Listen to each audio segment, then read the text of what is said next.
Bonsoir à tous et bienvenue au 20h. Voici les titres du journal. Vers la délivrance des cartes de presse par la Haute Autorité de la Communication, elle permettra de centrer et d'identifier les journalistes. À l'occasion de la journée de la liberté de la presse, l'ambassadeur de la Grande-Bretagne a effectué une visite dans les locaux du groupe Adafomedia ce mardi. Une visite pour s'enquérir des réalités de la pratique du métier en Guinée. Et puis l'opposant guinéen Ousmane Gawal Diallo est encore malade. Il a été admis d'urgence hier lundi à l'hôpital d'Ignasdine, souffrant de problèmes de nerfs. Ousmane Gawal Diallo serait actuellement en soins intensifs selon son avocat. Bienvenue à tous au 20h. En janvier 2021, la Haute Autorité de la Communication a engagé les opérations d'enrôlement des journalistes guinéens pour l'obtention de la carte professionnelle de presse. Au terme du dépouillement, le président a mis la journée du 3 mai à profit pour la délivrance symbolique des premières cartes de presse aux ayants droit. Le reportage est signé Makissa Kamara et Yakuba Traoré. Cela fait 3 mois aujourd'hui depuis que le processus d'enrôlement des journalistes a débuté. 2400 postulants attendent impatiemment leur carte de presse professionnelle à Conakry ainsi qu'à l'intérieur du pays. 1886 dossiers ont été retenus, affirme le président de la RAC. Donc les 1600 auront la carte à date. Et bien sûr, il y a des dossiers qui portent la mention irrecevable pour des raisons diverses. Ils sont au nombre de 638. Donc 638 postulants ont été recalés. Ça sont les statistiques du moment. Je dis du moment parce que tout le monde n'a pas été enrôlé. Mamadou Lamine Fofana revient sur la rigueur qui a marqué ce processus. Il se dit satisfait de l'opération.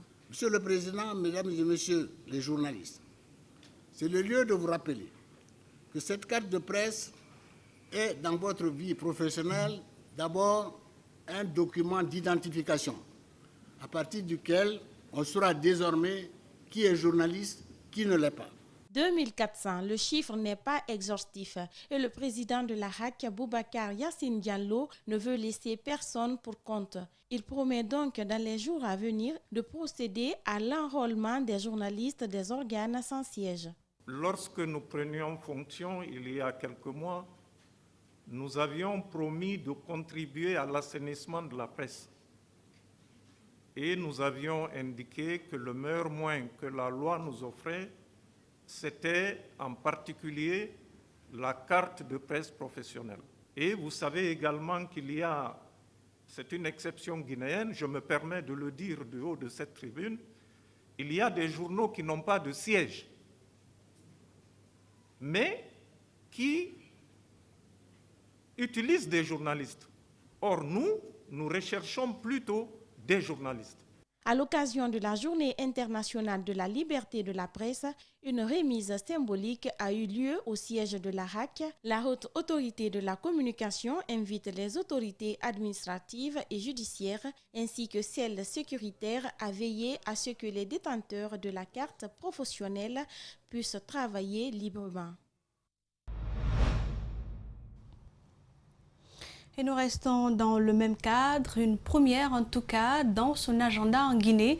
L'ambassadeur de la Grande-Bretagne était ce mardi dans les locaux du groupe Adafomedia. L'objectif était de prendre contact avec le personnel de cette entreprise de presse, mais aussi s'enquérir des réalités de la pratique du métier de journaliste en Guinée. Son déplacement intervient au lendemain de la journée de la liberté de la presse, une manière pour lui de fêter cette journée avec les journalistes guinéens. Justin Leno, Ibrahima Sori, Mardi matin, l'ambassadeur de la Grande-Bretagne en Guinée débarque au groupe Adafomedia. Une visite au lendemain de la célébration de la Journée mondiale de la liberté de la presse. C'est de cette façon qu'il a décidé de fêter avec les journalistes guinéens. Je suis là pour marquer la Journée internationale de la presse. C'est très important pour le gouvernement britannique et pour l'ambassade britannique en Guinée de promouvoir l'importance de la liberté de la presse. Adafomedia est donc sa première cible. Il vient pour comprendre le fonctionnement de l'entreprise de presse et la pratique du métier de journaliste en Guinée.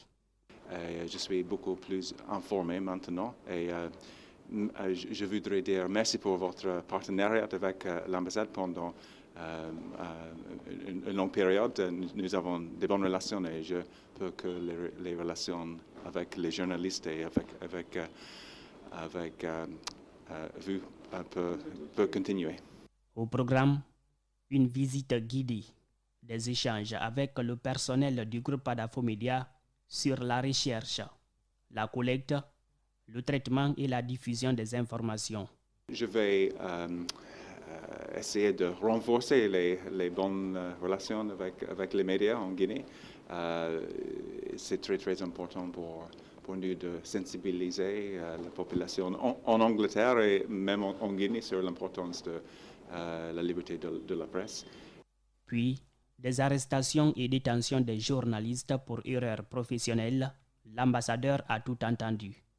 Je voudrais encourager les journalistes à continuer avec leur travail très, très important. Une presse libre, c'est une marque primordiale pour une bonne démocratie. Et pour cette raison-là, le gouvernement britannique a organisé un projet l'année dernière avec le gouvernement guinéen pour la formation des journalistes. La prise de contact terminée, l'ambassadeur promet que la Grande-Bretagne et la Guinée travailleront en synergie d'action pour la formation et la protection des hommes des médias. Il a conclu par lancer un appel aux journalistes guinéens de respecter l'éthique et la déontologie du métier. Un reportage de Justin Leno, autre fait de l'actualité, je vous l'annonçais, l'opposant guinéen Ousmane Gawal Diallo est encore malade. Ce proche collaborateur de Cellou Dalein Diallo a été admis d'urgence hier lundi à l'hôpital Ignace Dine. Souffrant de problèmes de nerfs, Ousmane Gawal Diallo serait actuellement en soins selon son avocat. Maître Alseni Aïssata Diallo a exprimé toute sa crainte concernant l'état de santé de son client. André Moussi Milimono et Aboubakar Kekebangora l'ont rencontré, suivez. En détention depuis plus de 5 mois à la maison centrale de Conakry, Ousmane Gawal Diallo serait encore malade depuis plusieurs jours. Ce n'est qu'hier lundi qu'il a été admis dans un centre hospitalier pour des soins. Son état de santé est très inquiétant, dit son avocat. Il devrait être hospitalisé depuis le vendredi passé, l'autre vendredi, la semaine passée, mais c'est seulement hier qu'on a pu le faire hospitaliser. Hier, quand je le quittais, son état était vraiment très critique. Maître Alseni Aïssata Diallo n'a pas manqué de pointer du doigt les conditions carcérales difficiles dans lesquelles vit son client à la maison centrale de Conakry. Selon lui, l'état de santé d'Ousmane Gawal Diallo a un lien direct avec sa condition d'incarcération. Il y a une augmentation de la population carcérale et aujourd'hui nos clients sont entachés dans des cellules exiguës et dans des conditions insupportables. Ce sont ces conditions de détention d'ailleurs qui ont emporté M. Roger Bamba et d'autres encore. Donc c'est parce que ce sont des conditions extrêmement difficiles, insupportables, insoutenables. Plusieurs autres opposants seraient dans les mêmes situations et la majorité a même contracté la maladie dans leurs cellules, d'où la crainte de cet avocat. Nos craintes, c'est pour ne pas qu'ils subissent le même sort que Roger Bamba a subi, qu'ils soient emportés par ces conditions de détention avant même leur jugement. C'est pourquoi je vais demander aux autorités d'accepter d'organiser maintenant le procès ou de les libérer purement et simplement. Ce n'est pas le premier cas de maladie d'Ousmane Gawal Diallo depuis qu'il est en prison. Il a déjà souffert de problèmes sciatiques dont le traitement s'est compliqué à cause du coronavirus qu'il a contracté. Et puis en bref, le ministère de la Justice a apporté un démenti à la déclaration de l'avocat de l'opposant. Dans un communiqué, le département dit avoir œuvré pour son admission à l'hôpital Ignace Dine, où une cabine individuelle lui a été attribuée au service des urgences. Et sa présence au service des urgences précise donc le communiqué n'est nullement lié à son état de santé, mais s'explique par la nécessité de lui trouver un cadre convenable et approprié pour son suivi médical. Autre fait de l'actualité, l'entretien routier, on en parle dans ce journal et nos projecteurs se tournent sur certains grands carrefours de Conakry qui sont dans un état dégradé. C'est le cas des ronds-points de Sangoya, de Kisoso et Anta. Entre autres, des nids de poules sont présents et les usagers mis à rude épreuve dans ce calvaire. Les citoyens interpellent la nouvelle ministre des Travaux publics, Mamadou Kalisso et Abdoulaye Kamara. Le carrefour de Sangoya fait partie des grands axes de Conakry qui ont été retenus pour être bétonnés. Un côté a été réalisé depuis 1 an, l'autre sens est en souffrance. Des trous béants remplis d'eau usée paralysent la circulation. Ici, là, ça c'est gâté, mauvais gâté à Sangoya ici. Jusqu'à Sangoya ici, à Carrefour Gazoua, jusqu'à la première porte. Le piéton, tout ça c'est gâté. L'eau qui vient là-bas, on a facturé tout là-bas. Maintenant ici, là, nous souffrons trop. Prendre les voitures pour le Carrefour là-bas, pour aller en ville, il n'y a pas de place pour prendre les voitures, il y a tout le saleté là. L'eau saleté, les ordures là, tout. À Anta, c'est le même constat. Cette partie de la route donne du fil à retordre aux chauffeurs. Le stationnement anarchique engendre des bouchons terribles. On n'a pas de route. Vous-même, vous voyez comment les camions tournent. Regarde comment ça. Regarde les passages. Il n'y a pas de corniche, il n'y a rien ici. On souffre vraiment. On demande l'État quand même de venir à l'aide pour qu'ils vont nous arranger la route. Sinon, on n'a pas de circulation ici vraiment. On souffre tellement, wallah. À Kisoso, aucun des deux sens n'a été touché pour le moment. Des travaux d'urgence avaient été réalisés il y a quelques mois pour soulager les citoyens. Ces travaux ne tiennent plus. Le fil est énorme sur les deux sens. Une douleur indescriptible pour les citoyens, surtout pendant cette période de Ramadan. Plus inquiétant, l'équipe des travaux publics est moins visible sur le terrain ces derniers mois. Les citoyens s'interrogent et interpellent la nouvelle ministre. On demande à l'État quand même de nous aider. Comme autant de ministres, Naïté, lui, il a fait son effort. Maintenant, le nouveau ministre, là, moi, je ne connais même pas son nom, de venir regarder la situation. Elle aussi, elle n'a qu'à sortir, d'aller voir l'état de la route quand même, quoi. Parce que ce n'est pas un tas seul. En l'air, actuellement, c'est le mois de carême. Tout le monde souffre. On rentre difficilement à la maison. Regarde, il est 11h comme ça. Jusqu'à présent, il y a le bousson, on ne peut même pas descendre. L'hivernage se pointe à l'horizon et le calvaire des citoyens pourrait davantage s'accentuer si les travaux ne reprennent pas. Un reportage de Mamadou Kalisso. La Société guinéenne pour l'agriculture et l'élevage a ce week-end procédé au lancement officiel de ses activités agricoles dans la préfecture du Fria. La cérémonie a réuni les responsables communaux, préfectoraux et quelques agriculteurs. C'est un projet dont le coût de réalisation s'élève à 500 millions de francs guinéens et va répondre aux besoins des citoyens de la préfecture. Reportage Mamadou Pété Diallo et Salifouli Fossissé. En Guinée, l'agriculture représente le principal pilier de l'économie rurale. Alors que son potentiel de croissance est énorme, le secteur reste encore largement sous-développé avec un besoin impérieux de financement. Aujourd'hui, l'autosuffisance alimentaire est un des soucis de la Sogipaye qui, sur une superficie de 34 hectares, compte faire la riziculture. Le choix des Fria n'est pas du hasard. Vous-même, vous savez que dans un passé récent, Fria était confronté à beaucoup de problèmes avec l'arrêt de la société Rissal. Donc les gens souffraient beaucoup et il y a plusieurs préfectures que nous devrons commencer. On s'est dit vraiment avant de commencer pour d'autres préfectures qui n'ont pas trop de problèmes comme Fria et qu'il y a des domaines cultivables à Fria aussi. Il faut commencer par Fria pour pouvoir lutter contre la faim d'abord afin d'en venir aux autres préfectures. Secouée par la crise économique de 2012, la ville de Fria vit encore quelques séquelles de ce triste passé. Pour booster l'économie de la préfecture, un des ressortissants a invité ses collaborateurs à investir dans le domaine agricole pour non seulement créer de l'emploi, mais aussi vaincre la pauvreté. Fria dindena nana Je suis de Fria. Il n'y a pas un boulot digne de nom. Et à l'usine, il fut un moment, ça n'allait pas bien. Donc, au lieu d'aller financer ailleurs, j'ai invité mes collaborateurs à venir investir dans le domaine agricole pour aider la population de Fria et celle de la Guinée.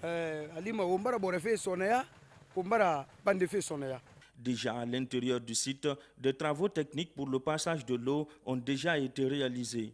Convaincu que la terre ne trahit jamais, ce jeune porteur de projet invite les jeunes à investir dans l'agriculture, puisque, souligne-t-il, les pays développés ont fait de ce domaine une priorité. L'agriculture doit être une priorité. J'interpelle les jeunes. On dit souvent que la Guinée est un scandale géologique. Bien entendu, c'est vrai, mais aussi c'est un scandale agricole.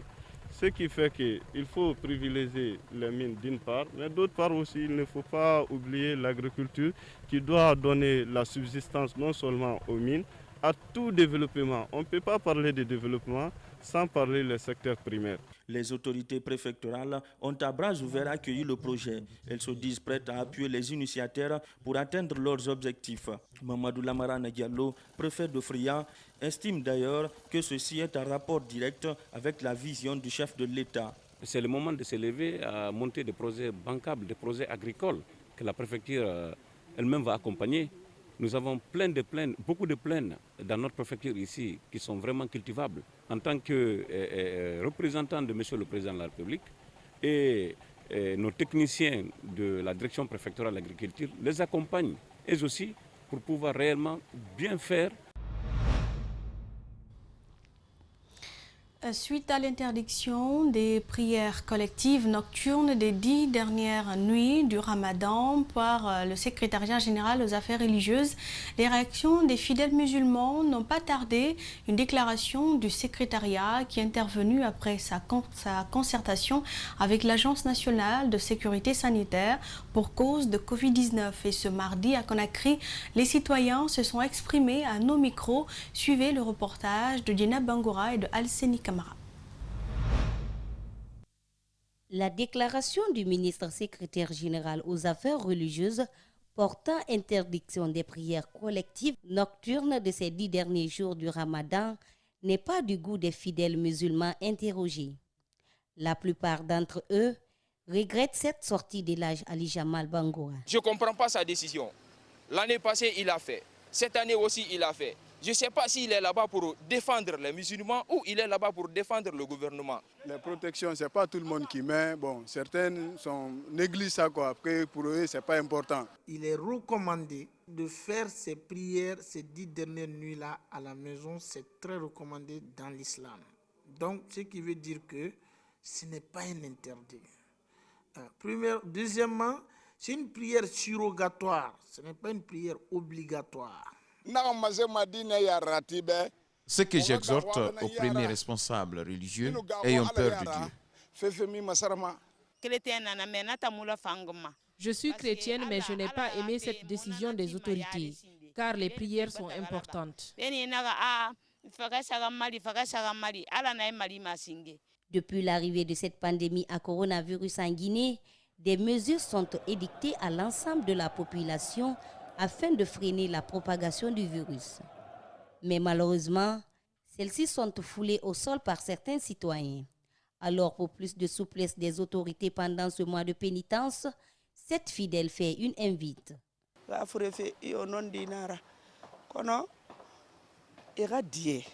Nous savons qu'il y a la maladie, mais nous leur demandons pardon. Nous allons respecter les mesures sanitaires.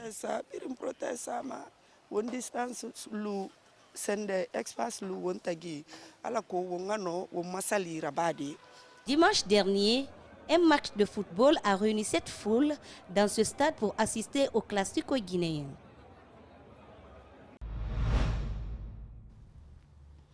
Et dans le cadre de la mise en œuvre de la stratégie USC, Information, Éducation, Communication, le ministère de l'Hydraulique et de l'Assainissement, appuyé par le projet Sanita Ville Propre, mis en œuvre par l'Agence belge de développement Enabel, a financé et financé par l'Union européenne un prélude du lancement officiel de sa campagne et dénommé Mon quartier propre, a organisé ce lundi un meet-up des ambassadeurs de la propriété en Guinée en vue de mieux préparer la campagne prévue prévu le 26 mai prochain à Conakry. Antoinette Dédé au niveau Guy, Ibrahima Camara pour le compte-rendu. Pour la réalisation de cet ambitieux programme d'assainissement dans les 5 communes de Conakry, les deux partenaires ont organisé une réunion d'échange avec 30 influenceurs issus du monde culturel, de la société civile et des médias. Le but vise à les impliquer positivement dans cette campagne qui couvre le Grand Conakry. Pour une meilleure application des bénéficiaires, 3 axes stratégiques sont prévus. C'est une prise de conscience environnementale qu'on attend et une adoption des bonnes pratiques de prévention, de gestion, de tri et de valorisation des déchets. Ça, c'est le premier axe. Le deuxième axe, c'est une amélioration de l'adhésion aux services de précollecte, donc auprès des PME ou des GIE de précollecte. Et enfin, une prise de conscience citoyenne sur le respect des règles d'hygiène et de salubrité dans l'espace public. Au cours de la rencontre, le ministère de l'Hydraulique et de l'Assainissement, avec le programme Sanita Ville Propre, ont présenté le plan IEC de la démarche envisagée. Ils ont ensuite exhorté les participants à user de leur influence et de leur notoriété pour contribuer à leur façon au changement de comportement des citoyens en vue de les amener à participer activement à l'assainissement de leur cadre de vie. Même pour le lancement de la campagne, ça va être sur fond d'un concert digital. C'est-à-dire aujourd'hui on est dans un cadre sanitaire qui ne nous permet pas de nous réunir, mais on fera un concert en ligne qui va être dispatché dans tout le monde entier. Et qui de mieux que ces ambassadeurs aujourd'hui qui portent la voix dans les pays. Ces influenceurs sont identifiés comme étant des potentiels ambassadeurs de la propreté pour tout le processus de sensibilisation. C'est pourquoi ils se sont engagés de façon bénévole à mener le combat. On a choisi de faire passer ce message musicalement puisque nous avons un grand public, on a de grands mélomanes qui nous écoutent. Donc c'est aussi une méthode assez efficace pour faire passer le message en dansant, en écoutant de la musique. Je pense qu'à travers les contenus que je mets souvent sur mes pages, je vais profiter de ça et sensibiliser aussi la population à ma manière à travers mes courtes vidéos. Voilà, à travers tout ce que je fais, que ce soit sur Facebook, que ce soit sur TikTok ou sur Instagram, je ferai de mon mieux en tout cas pour sensibiliser aussi mes abonnés à moi. La campagne Mon quartier propre, c'est une affaire de tous, est financée par l'Union européenne et mise en œuvre par l'Agence belge de développement Enabel. Elle sera donc officiellement lancée le 26 mai prochain à Conakry. Et ce journal prend fin. Merci à vous pour l'attention. Vous pouvez le retrouver sur Espace TV Guinée.info. Bonne soirée où que vous soyez dans le monde.